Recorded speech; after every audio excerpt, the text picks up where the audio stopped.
नमस्कार. संजना एस रेसिपीमध्ये तुमचं स्वागत आहे.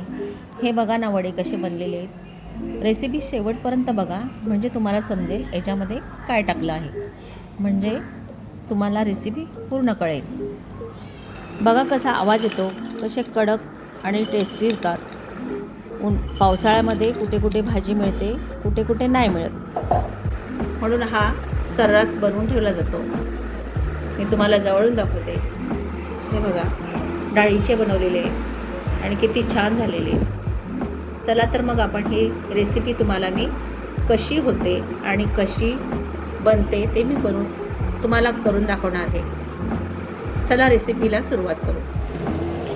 गॅसवर मी कढई ठेवलेली आहे. आता कढई ठेवताना जाडबुडाचीच ठेवायची आणि चण्याची डाळ त्याच्यात टाकलेली आहे. गॅस मंद ठेवायचा आणि भाजताना आहे ना, एकदम मंद गॅसवरच खरपूस भाजून घ्यायची. हे बघा, अशी भाजून घ्यायची. चण्याची डाळ कडकडीत आपण भाजून आणि घरघंटीवर अशी जाडसर अशी, हे बघा कशी काढून आणलेली आहे. आता आपण याच्यामध्ये हा कांदा आहे. आता कांदा आपल्याला किती टाकायचा माहिती का? जेवढा याच्यात मुरेल ना तेवढा टाकायचा.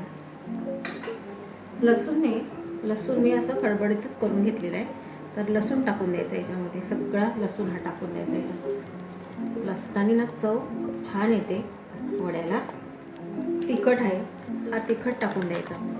तिखट जास्त टाकायचा. तिखटाने टेस्टी वडा बनतो. आणि आपण कलरसाठी ना काश्मीरी थोडा तिखट पावडर घेणार आहे. ही काश्मीरी तिखट पावडर आहे बघा. थोडासा कलर याचा डार्क वाटतो त्याच्यापेक्षा, तो घ्यायचा आहे. हिंग घालायचे. 1 चमचा हिंग आहे हा. कोथिंबीर फ्रेश एकदम आहे, बाजारातून आणलेली, आणि ही टाकून द्यायची आपल्याला. ही पूर्ण टाकून द्यायची.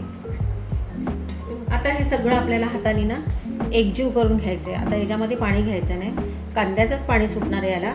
आणि सगळं हे मिक्स करून घ्यायचं आहे. मीठ टाकायचं आहे आपल्याला. ह्या मिश्रणाला जेवढं लागेल तेवढं मीठ टाकून द्यायचं. आता मीठ टाकलं ना का याला पाणी वळतं. तर आता हे सगळं आपल्याला एकजीव करून घ्यायचे. आता पाणी वळेल, कारण याच्यामध्ये कांदा आहे ना भरपूर, म्हणून. हे बघा, जसं जसं कांद्याचं पाणी सुटतं ना तसं असं नरम होत चाललं आहे.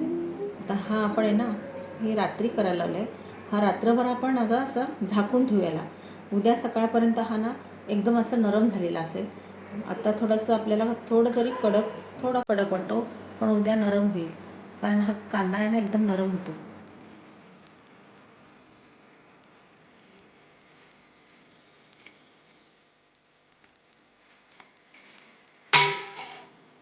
त्यावरचं झाकण काढलेलं आहे आपण, आणि बघा कसं नरम झालेलं आहे.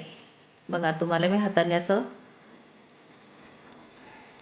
हां, हे बघा किती हातामध्ये लगेच येतो. एकदम नरम झालेला आहे. आणि जी डाळ आहे ना ती आता फुगले. हे बघा, तुम्हाला दाखवते जवळून किती फुगलेली डाळ, आणि हातामध्ये लाडू होईल असा होतो हा. हे बघा, लगेच गोळा होतो. तर आता याची आपण सांडगे तोडून घेऊ. प्लॅस्टिकवर अशा प्रकारे आपल्याला हे तोडून घ्यायचे. आणि टाकताना आहे ना थोडंसं जवळ टाकलं तरी चालते, कारण ते चिटकणार नाही.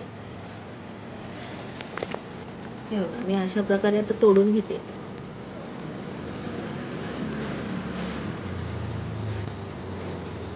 तुमच्याकडे जर मोठी जागा नसेल ना तर तुम्ही काय करा माहिती का, ताटामध्ये टाकून, किंवा तुमच्याकडे जर सूप असेल, स्टीलचा वगैरे असतो, प्लॅस्टिकचा, त्याच्यावर टाकलं तरी पण ते कुठे पण आपल्याला ठेवता येतात. तर मी हा अशा प्रकारे सगळे तोडून घेणार आहे.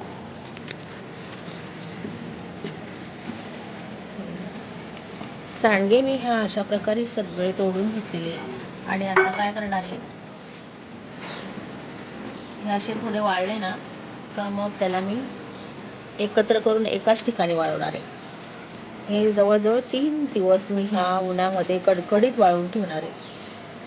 हे बघा, आपण हे सांडगे बनवलेले आहेत, कसे झालेले आहेत बघा. माझी ही रेसिपी आवडली असेल, लाईक करा, शेअर करा आणि सबस्क्राईब करा. थँक्यू.